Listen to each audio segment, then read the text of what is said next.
Introducing Paddy Power's Beat the Drop. We're giving every customer 30 days free entry and £1,000 up front. It's up to you to keep it. All you have to do is answer 10 questions correctly. Play now at beatthedrop.paddypower.com. Hello and welcome to this Monday Postcast. I'm Maddie Plale, joined in the studio by Nick Watts. We have Tom Collins on the line, as well as Paul Binfield from Paddy Power. Binners, we've not seen you about on the Postcast recently. What have you been up to? I've just been allowing some of my more esteemed colleagues to have a go, Maddie. This weekend I had the pleasure of going to Cheltenham on Friday and then Doncaster on Saturday, so a bit of the best of both codes, really. Indeed, more of that later on. We're going to do a weekend review now, starting off with the Cox Plate and Winx. Lots of people have strong opinions on this. Matt Chapman riled the Aussies up beforehand. Watsy, what did you make of the performance, and how do you rank her among the all-time greats? It's funny with Winx.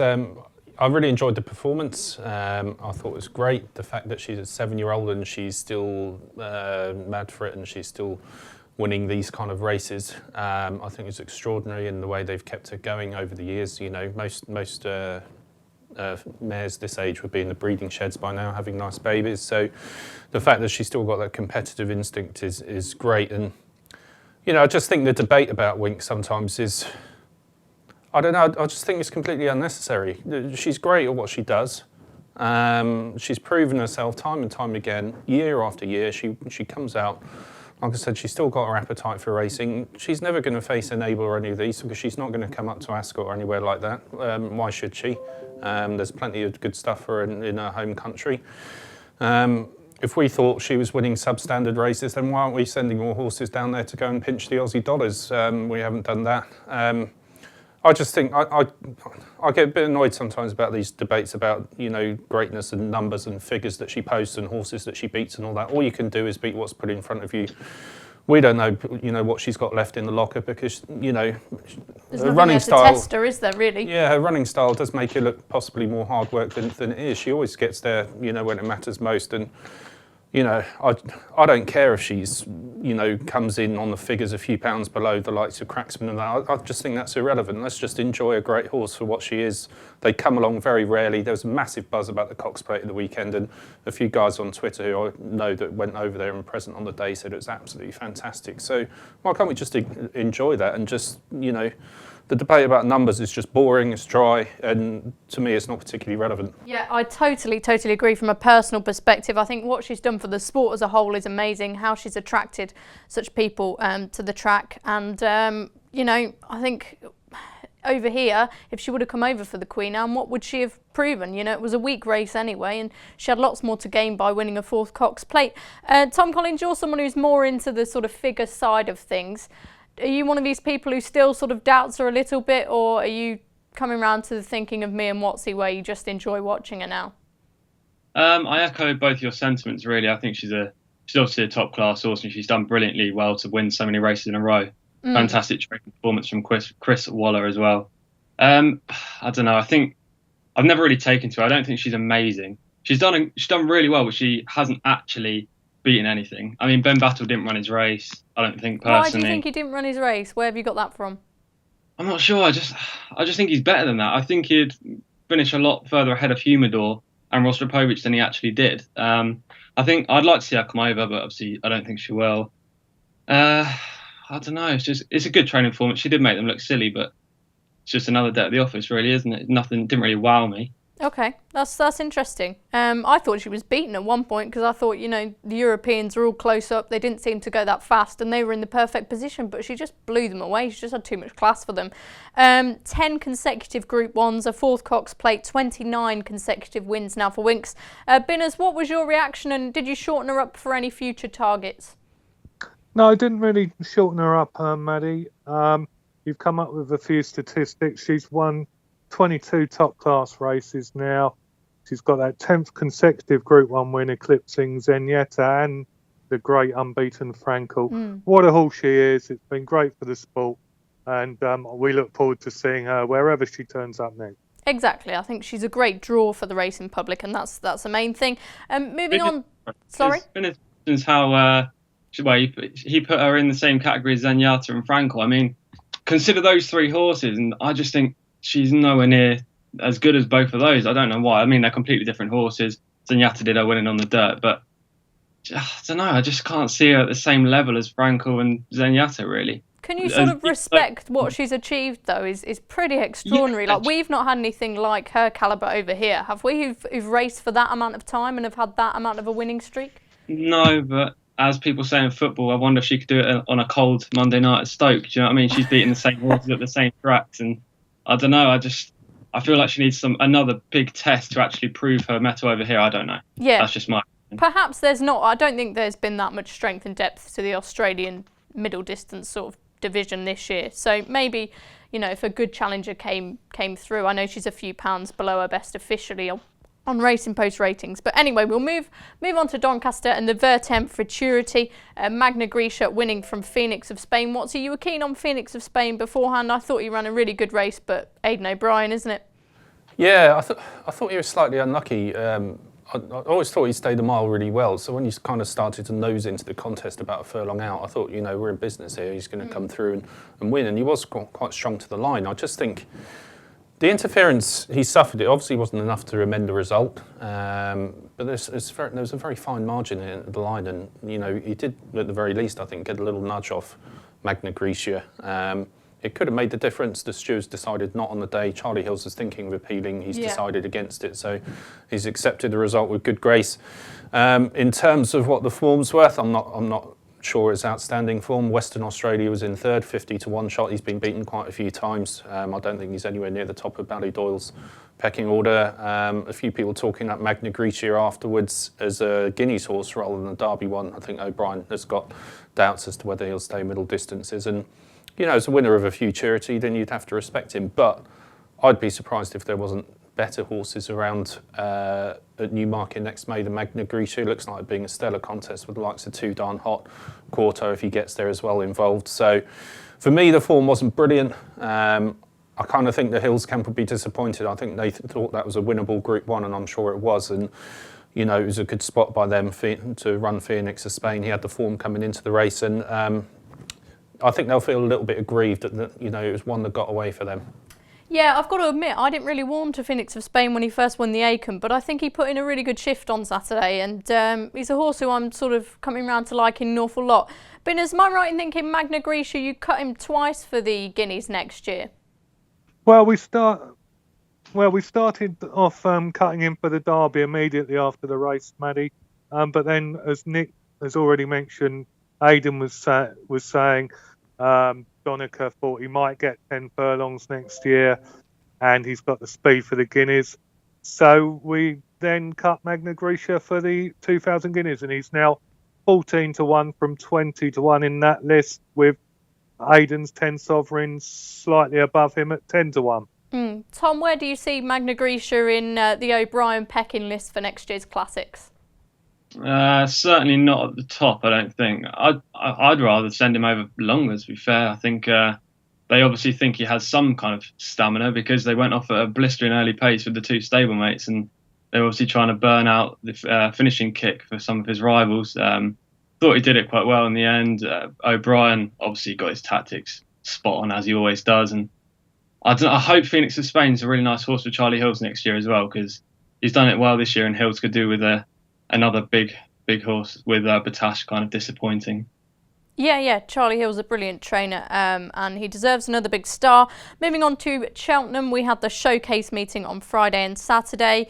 Just looking at the jumps division as a whole, this morning it's been announced that Sam Crow's set to stay hurdling with the champion hurdle, his name, and then some impressive performances at the showcase meeting. But just a highlight from Cheltenham from you, Watsy. It's nice to see Lil Rockefeller making a good start to his chasing campaign. He wasn't foot perfect, but he's very strong over the last couple. And Neil King said he's getting more lazy as he gets older. So he's always been quite lazy as well. Yeah, so. he has. And he mentioned he might go back over hurdles actually for the long walk. I think he feels he's got a bit of unfinished business there and could take in the long walk. But if he ran in the RSA Chase, for example, next year, there'd be much more popular horses than him in the betting, I would think. The likes of the sexy horses like Santini, and if Giggins Town sends something over from Ireland, probably more highly thought of because Lil Rockefeller is kind of a semi-rags to riches story for smaller trainer Neil King. But you shouldn't underestimate him. The RSA is a brutal staying test, and if he can just iron out his jumping a little bit better, and he comes there cherry ripe on the day. He's been runner-up in the Stayers Hurdle, so he has got class, and there will be nothing finishing better than him over that trip. So, he impressed me in a kind of funny way. It wasn't a perfect performance, but I just think there's a lot more from him to come. He often sort of looks down and out and beat, and then he always defies what you think of him, doesn't he? Battles on really well, but perhaps does need to brush upon his jumping. Tom, what did you make of Lil Rockefeller and anything else that happened at Cheltenham? Any eye catchers? Yeah, I thought Lil Rockefeller did it really well, to be honest. I thought he was down. I don't know if it was the third or the fourth fence. I'm not sure. He looked like he was about to crumble on landing and go down. Obviously, that wouldn't have been the ideal in a race which surrounded him, basically. I think Lil Rockefeller was one that stood out to me, and another horse that didn't jump very well at all was Gordon Elliott's Dinons, who still somehow won by 15, despite bungling over every single flight of hurdles that came in his way, apart from the one in the straight. Also, the tape on the run-in caused havoc, didn't it? Yeah, that's definitely worth a mention. What did you make of all that? It was bizarre, wasn't it? Well, considering I backed Oscar Delta with Jane Mangan on a few years back in the Fox Summers 25-1, it kind of brought back terrible memories. I don't think I slept on Friday night and nightmares about Oscar Delta again. But yeah, good that they changed and put in the rail on the Saturday. Yeah, what's your word on that? Because they've done it at other tracks, and I know they're saying that it might not necessarily work for some races at the festival, but it needed to happen, didn't it? A very dangerous situation there with two horses running out. Yeah, I think so. I mean, that's 3 times that it's happened now. And I think obviously before the Oscar Delta incident, we hadn't even thought about it because horses just seem to run straight up the run-in.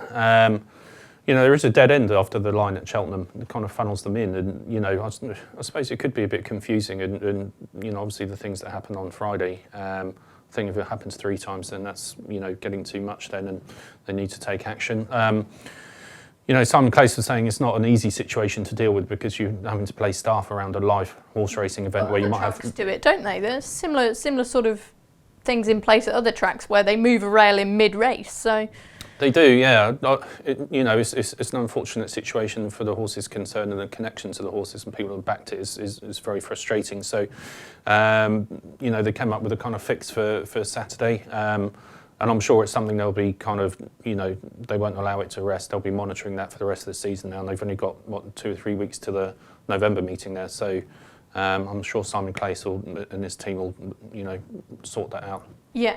And Binners, back to the Cheltenham action. Did you shorten any horses on the back of impressive wins? We mentioned Dinons and horses like that. Yeah, we had a few on both the Friday and the Saturday, Maddie. We put the Mighty Don into the Potemps hurdle betting at 33-1, although I did see Nick Gifford mention that he's likely to go chasing, isn't he? Yeah. That's right. On the Friday, I was laughed at by Cheltenham Radio for putting Canarsie into the Ballymore Novices hurdle at 66-1, but Irish trainer Dermot McLaughlin said that is the target. As it looked like being for Thomas Darby, that one got put in at 20-1 for Ollie Murphy. And Lil Rockefeller, Nick Watts was talking about the RSA. We believe he's more of a National Hunt Chase type, Maddie, and we put that one in at 20-1 co-favourite for the long distance novice race. Excellent. And a final word I mentioned just as I was segueing into this, Sam Crow, they're going to go hurdling. Right decision, wrong decision, Nick? No, right decision for me. I think these horses are put over fences far too early in their careers sometimes. I'd love to see Altior run and probably win the Champion Hurdle before he got sent over fences. There's loads of time to go chasing. I don't see the rush. I don't see why people have such a great desire to see him run over fences when he's got all his career to do that. The Champion Hurdle division, I didn't think it was a fantastic race last year. Bouvardere scraping home from Mellon. I don't think Mellon's he's a good horse. He's not a great one. And it makes perfect sense to me. I think it's quite a thin division. And yeah, he's got the fall to overcome from Punchestown. We don't know quite what will happen there. But, in years gone by, the race that he won at Cheltenham Ballymore used to be a great springboard to Cheltenham, to Champion Hurdle success. Mr. Brack and the like all won that race. Harder Eustace. Exactly. So, yeah, right decision. Plenty of time to go chasing. Tom Collins, a quick word on Sam Crow. Yeah, right decision. Agree completely with Watsy and everything he said there. I think it's nice for Beaverdale to have, well, obviously not nice for Beaverdale's connections, but nice for Beaverdale to have a live challenger as well. He kind of walked the division last year, and Sam Crow's obviously a brilliant horse, and we'll put it right up to him. Yeah, 3 champion hurdles if Beaverdale can win it this year. He's a very, very good horse, so it'd be interesting to see if Sam Crow can test him in any way. Binners, before we move on, what price is he now for the champion hurdle? Well, he's 3-1 joint favourite now, Maddie, along with Beaverdale, who you just mentioned. 8-1 Melon, 10 Lorena, 12 Somerville, Boyne at 16 bar, but very good for the 2 mile championship hurdling division. Sam Crow's going to liven it up. Melon will be another interesting one, but I can't wait to see Sam Crow take on Beaverdale. Probably not until March, but hopefully before then. Yeah, it'd be good to see how it bubbles over throughout the season. We'll take a quick break now, but we'll be back to look at the weekend's action just after this. Introducing Paddy Power's Beat the Drop. We're giving every customer 30 days free entry and £1,000 up front. It's up to you to keep it. All you have to do is answer 10 questions correctly. Play now at beatthedrop.paddypower.com. Welcome back to this Monday Postcast. We're now going to get talking about some of this weekend's action, including a crackerjack card from Weatherby with the Charlie Hall and the Bet365 Hurdle. 2 really great races, Watsy, that often throw up some stars. Bristol De Mai won the Charlie Hall last year. He's going to return again.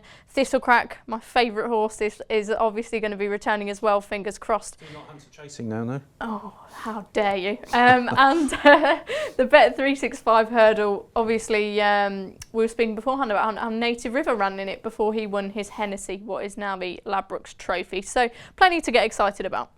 Yeah, definitely. It's always a good race, the Charlie Hall, as long as the ground is sufficiently, got sufficient cut in it to allow them to run. You mentioned a few names there. I'm sure Bristol De Mai will be back. Don't know, he seems to be best at this part of the season, doesn't he? He was brilliant in this last season, and of course brilliant at Haydock as well. Interesting to see how he goes. The one I quite like, as long as he does turn up, is Paul Nicholls' Clan des Obeaux.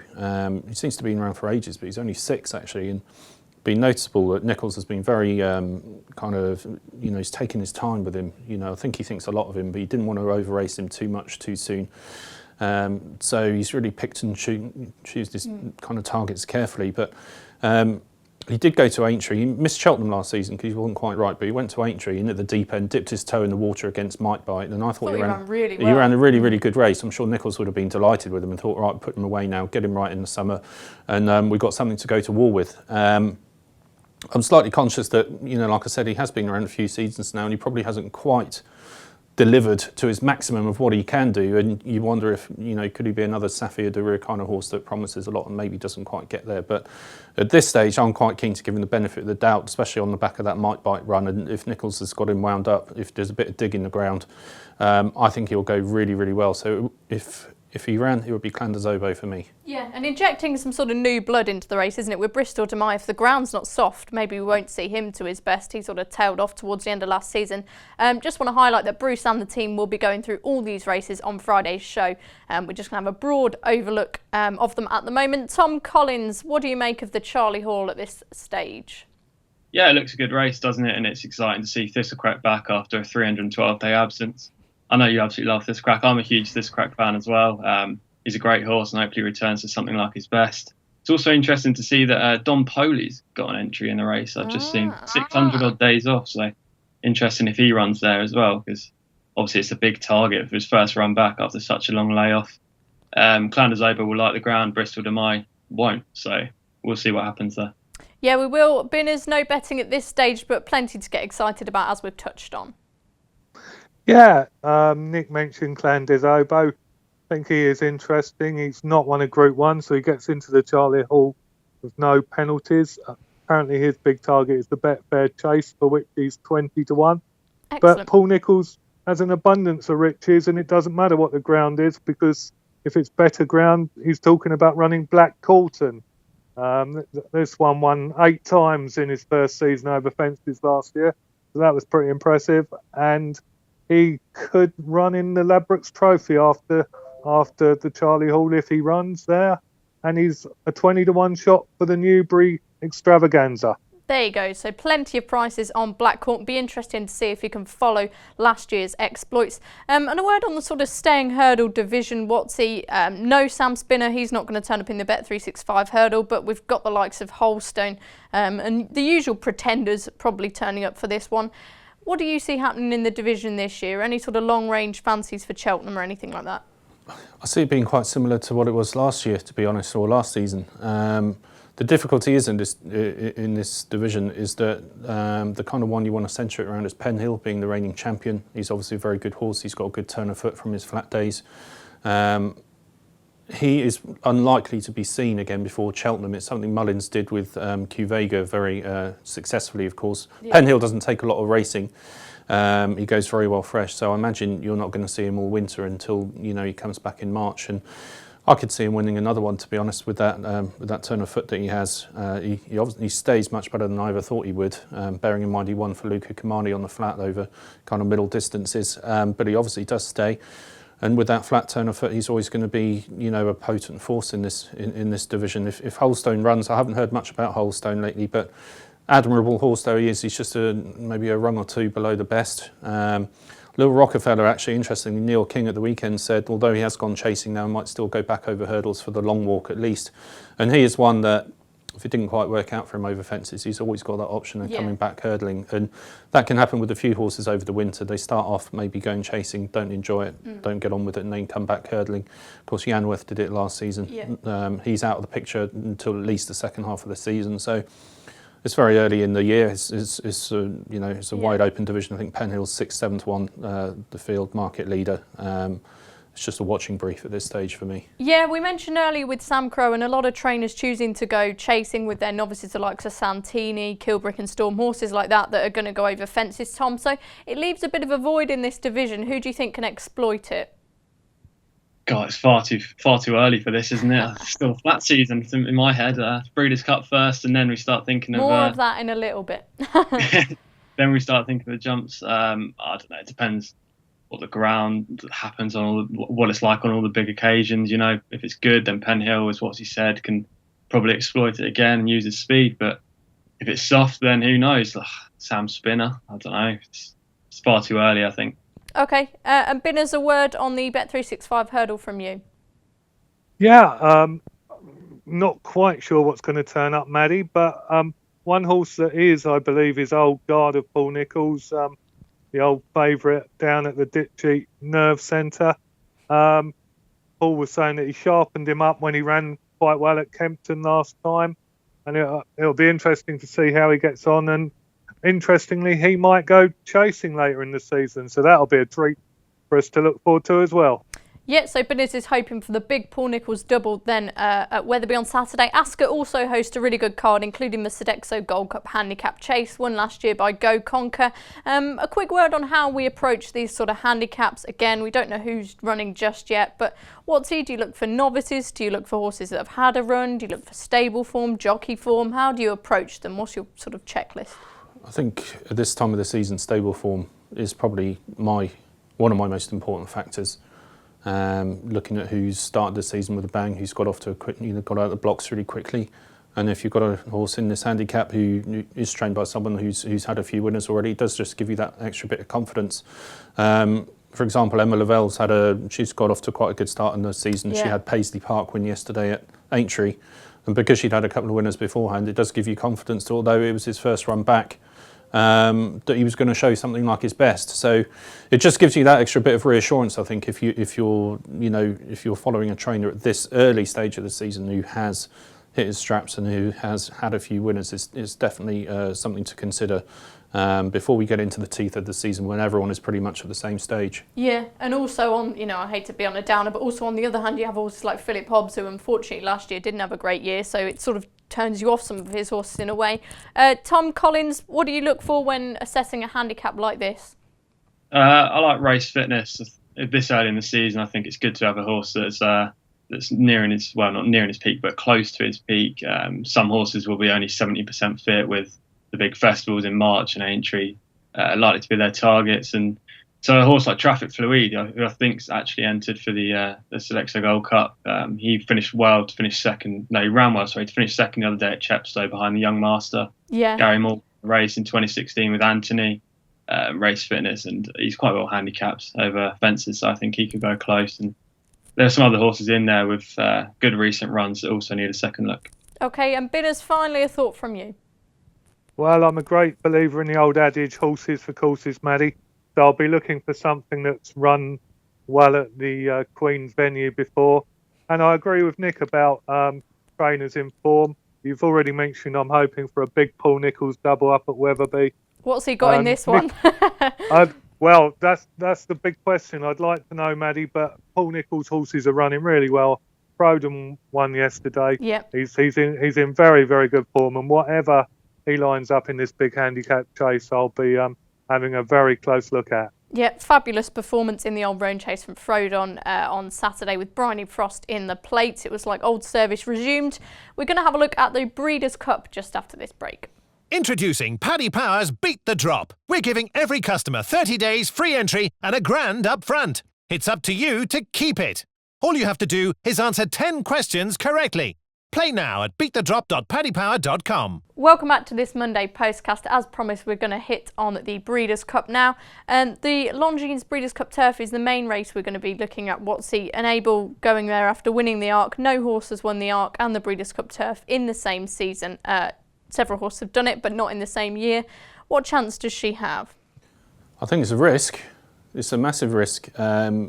They were putting all their eggs into the Arc basket, I think, and training her specifically for that, giving her the warm-up at Kempton. She came through the Arc with flying colours, although, you know, in different circumstances, she may well have been beaten that day by Sea of Class. There was a very small amount in it. She would have put a lot into that race. And they're trying to back up again, and not just back up in a British race. They've got the flight to America to consider and how she's going to handle that. I suppose on the one hand, it's a shot to nothing. It doesn't really alter her legacy of being a fantastic race mare.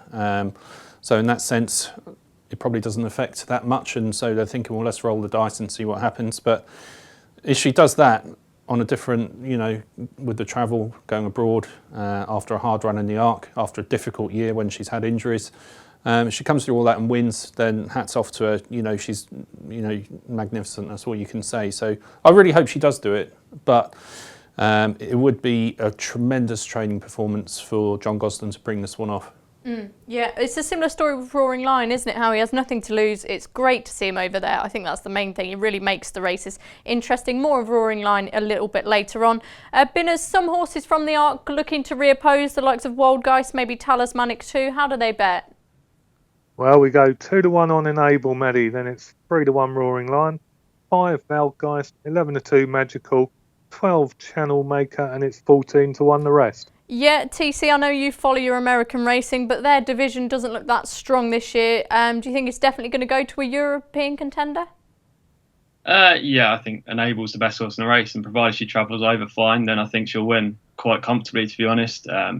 Gosden said she was only 80% fit when winning the Arc. I imagine she's a stripping fitter for that now, and she's had a pretty light campaign. So, yeah, I just don't think anything will trouble her, to be honest. Yeah, could well play in her favour that she's had a light campaign. And I know, Tom, you were keen on one in the Breeders' Cup Turf Sprint as well. Yeah, I like Disco Partner for Christophe Clement, and likely to be Irad Ortiz on board, who's absolutely fantastic and probably the best jockey in America, in my opinion. Finished third in the race last year behind a couple of Peter Miller's outsiders who are reopposing, including Stormy Liberal, who I think is second favourite. Likely to stalk the leaders, which is a massive plus around Churchill. You don't want to be on the pace on the turf track, in my opinion. Definitely don't want to be right at the back as well, so because it's quite sharp around that final bend. Yeah, I think Disco Partner's a really good thing in the turf sprint. Excellent. Binners, quick prices on that one? 4-1 Disco Partner and Stormy Liberal, Maddie. 9-2 World of Trouble. 7 for in-form season Carl Burke, Havana Grey. 8 Bucaro. 10 Conquest Tsunami. And Lost Treasure for Aidan O'Brien. Fabulous. Moving on to the Maker's Mark Breeders' Cup Fillion Mare Turf. Plenty of British interest in here as well, with Wild Illusion, Magical, Magic Wand, some of the names that could run. Sister Charlie, who ran in France until relatively recently. Now in the US, she's been doing well over there as well. TC, how do you see this one playing out? Wild Illusion, she's been a grandmare this year.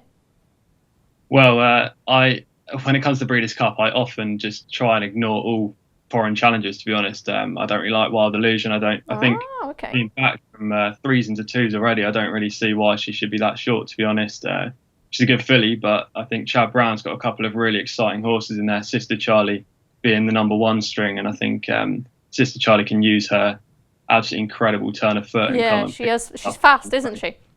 Oh, she's so quick, and she literally picks up at a flash of the whip, and she's gone, and she's down the outside, and see you later. Nothing will get close to her.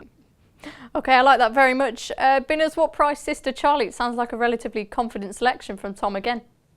Well, 3-1 for Tom Collins, so we might have to shorten that after he's said that. We make Wild Illusion, who was backed as if defeat was out of the question in the Oaks, 2-1 favourite. Then it's 9-2 Magical, 11-2 Azira, 7-1 Magic Wand, 10-1 Bar. Yeah, what's the of Azira, Wild Illusion, Magical, Magic Wand? Who would be your number 1 of those lot? I like Wild Illusion when she ran in France. I fancied her that day, and you know, she had a bit of cut in the ground, which I think is ideal for her. If conditions are quick in America, I wouldn't put it past Magic Wand to reverse that form. I think she does want it a bit quicker. I mean, on a general level, I do tend to. I wouldn't be into the Breeders' Cup as much as Tom would. You know, I've got Weatherby to look forward to at the weekend. My wife likes X Factor, so I might struggle to get involved too much on Saturday night. But yeah, no, you know, we'd love to see some European winners, and we've obviously got a few aces to play here with Godolphin, Wild Illusion, and Aidan O'Brien, Magic Wand. So you know, the real question is, why haven't we done an X Factor postcast with you picking the winner? Oh God, I endure it. That's not to say that I like watching it. I do it to get brownie points. Brownie points. TC, please don't tell me you watch X Factor. No, not for me. Just Not for the for mum you. and sister. Okay, moving on to the Breeders' Cup Mile. Polydream, Expert Eye, a few of the big names engaged here. Binners, first off, how do they bet? Well, Polydream 5-2, Jolly Maddie, 6-1 Expert Eye and Gustav Klimt, 13-2 Oscar Performance, 8 Happily and I Can Fly, and it's 10-1 the rest. Yeah, Polydream absolutely luckless in the foray last time out. Tom Collins, are you going to go for another American horse though? This race is kind of the one that over the 2 days I looked at and I just couldn't find the winner, to be honest. I think Polydream's got a big chance, as you say, unlucky in the foray last time out. Barb doesn't mess about either. I don't know, Oscar Performance, probably the best of the American challengers, but ran terribly on his only start at Churchill, finished 10th of 10. I don't know, pulled up 2 starts ago as well, and kind of just doesn't tick the boxes for me. Maybe one of Aidan's. I don't know which one, to be honest. I'm yet to plump on a certain horse, but Gustav Klimt potentially. I'd probably believe in the race, to be honest. Okay. What's any thoughts on this race, again with some sort of European interests with Expert Eye in there? So Michael Stout's done a good job with him this season. Yeah, he's done a very good job. That's probably worth pointing out, actually. I mean, when he got beaten by James Garfield earlier in the season at Newbury in a trial, I feared for him for the season. I thought, you know, he's just going to be a nitty horse, and you know, maybe his temperament would get the better of him. So fantastic training performance from Sir Michael. Yeah, he would be interesting, but. Just one more to add from my perspective, I am looking forward to seeing at the weekend. I'm not quite sure which race she's going in yet because Aidan O'Brien's got a choice of 2 for her, but So Perfect is a 2-year-old I've been following all season long. She beat Skitter Scatter, finished second to Advertise as well, who obviously has gone on to run such a good race in the Dewhurst. And I thought there was a lot to take from her Chiefly Park run as well last time out when she was 3rd. She was kind of on the wrong side of the action, but still ran a really good race. So I'm really genuinely excited to see her going over there, and I think she could bring back a prize for Aidan and Ballydoyle. Fantastic, and now we move on to the big race at the Breeders' Cup. It's the Classic on the Dirt. Roaring Lion, the big name, what's he, one of your favourite horses this season? They're going to roll the dice with him. Mendelssohn's going to go there as well. They've got to face Catholic Boy, Accelerate, McKinsey, potentially rivals that I'm sure Tom will have plenty to say on this one.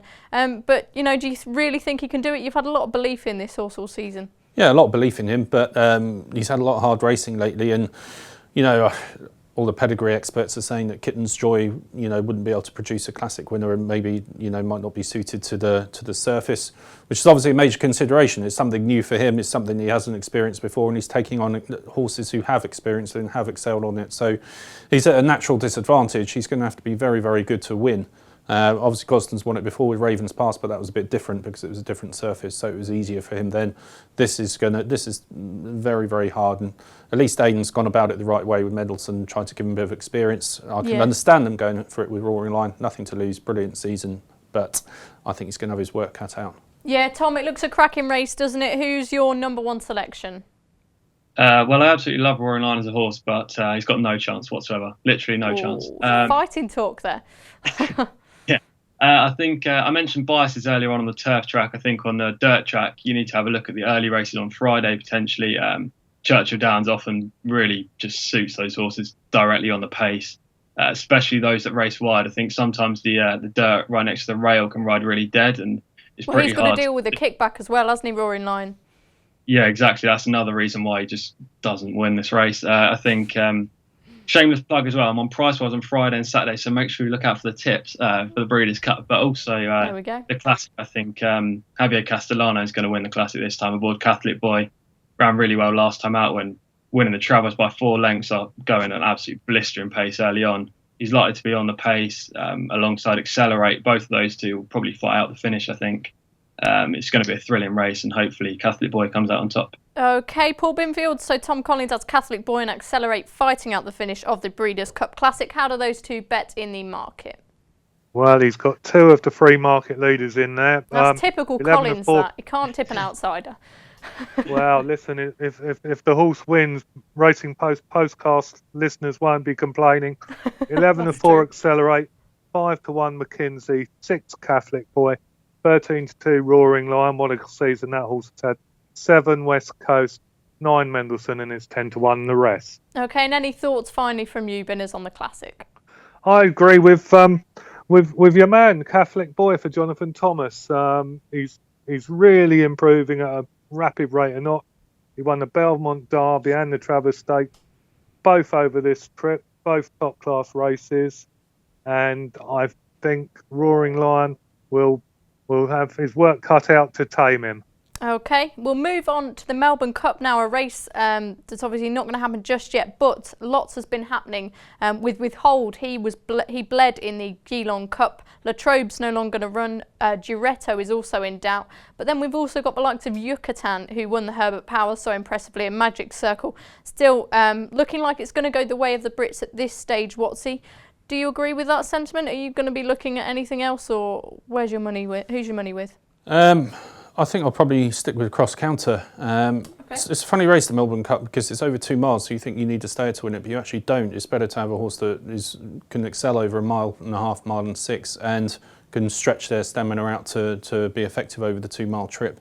Cross counter is very good at shorter distances. Won over 1.5 miles this season. Was second in the Voltigeur, and that form's worked out reasonably well with Kew Gardens in third, who obviously came on and won the St Leger. Godolphin have had a few close shaves in this event over the years. They've almost won it. It's only a matter of time, I think, before they do get one over the line. And like you said, all the power, not just this year, but for the last few years, has been with the European raiders rather than the homegrown horses. I don't think there's hardly a homegrown horse in the race. So, you know, even if you do get an Aussie horse, it's probably one that they bought from Europe. So, yeah, it's a strange time for the race, but for the locals, I think. But for us, I think we've never had a better chance of winning it. And it's not just cross counter; we've got strength in depth too. But he would be top of my list. Yeah, I think cross counter. He had a bit of an injury scare, didn't he? But by all means, he's on track to run in the race now. Tom Collins, any strong fancies on the Melbourne Cup? What do you make of all these horses dropping out and things like that? How do you think the race is going to play out? No strong opinions at this reasonably early stage. I'm just interested to see Yucatan, to be honest. He looked just completely different horse last time when Caulfield, and he fairly hacked up, didn't he? Barely did a touch up in front and won by 4 lengths. Interesting, he's stepping up massively in trips 2 miles, but O'Brien knows what he's doing, and I'll just be interested to see how close he goes. Yeah, Binners, how did the market react and a Melbourne Cup fancy from you? Well, we make Yucatan 5-1 favourite, Maddie. Then it's 8-1 Magic Circle, 10 Best Solution, 12 Cross Counter Muntaha Avilius, and it's 14-1. But I'm going to go with Nick Watt's selection Cross Counter. I was at the Golden Stakes when he won that, and Charlie Appleby immediately nominated the Melbourne Cup. second to his stable companion in the Great Voltager, Old Persian. That one disappointed in the Sledger, but I don't think he stayed the mile and 6, and Cross Counter goes there with a great chance of augmenting Charlie Appleby's relationship with Sheikh Mohammed, having won the English Derby with Massar earlier in the season. Thanks very much, Binners. Now moving on to a new feature of the Postcast, we're going to do a This Will Not Be Beaten for the midweek racing, Steve Palmer style. This will not be beaten. Any excuse to play that clip. Watsy, who's your selection? I wouldn't mind a few of Palmer's millions at the moment, the way he's banging in those golf winners, so I'll have to start following him. But yeah, I mean, I've got one at Sedgefield on Thursday. I think he runs in the 225s, horse trained by Chris Grant, called Cosby. Trevor Hemming's owned, showed quite decent form in bumpers and hurdle, had one hurdle race last season. You know, it's quite a moderate contest. I think he can get off the mark. But just one quickly for viewers to look out for. I think, Did They Leave You Out? Otto is due to make his... How do you pronounce that name? Isn't it Did They Leave You Out too? It could be. Yeah, all right. Nick Gifford's horse, the good bump horse from last season. He's down to run at Fakenham on Wednesday. I imagine if he does go, he'll be a very, very short price. But I'd advise readers to get on at the 25-1 for the Supreme Novices, because I think he's a really, really good horse. I think he was a very good bumper horse, compromised by the ground when he was beaten at the festival in March, and he'll go a long way. That's a really good one for Nick Gifford. He could put him back in the limelight. Yeah, 2 tips for the price of 1 there from Watsy, and you can comment or let us know how you pronounce the name of that horse, because I am none the wiser. Tom Collins, who's your midweek nap? Yeah, I'm going to give you 2 tips for the price of 1, and same as Watsy.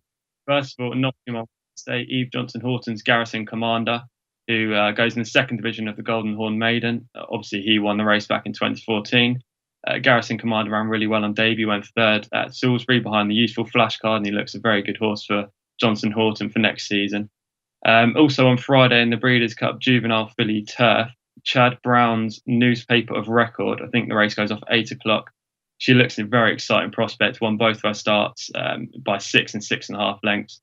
Chad Brown's one of the best trainers in America, and she looks a very confident selection for me on Friday.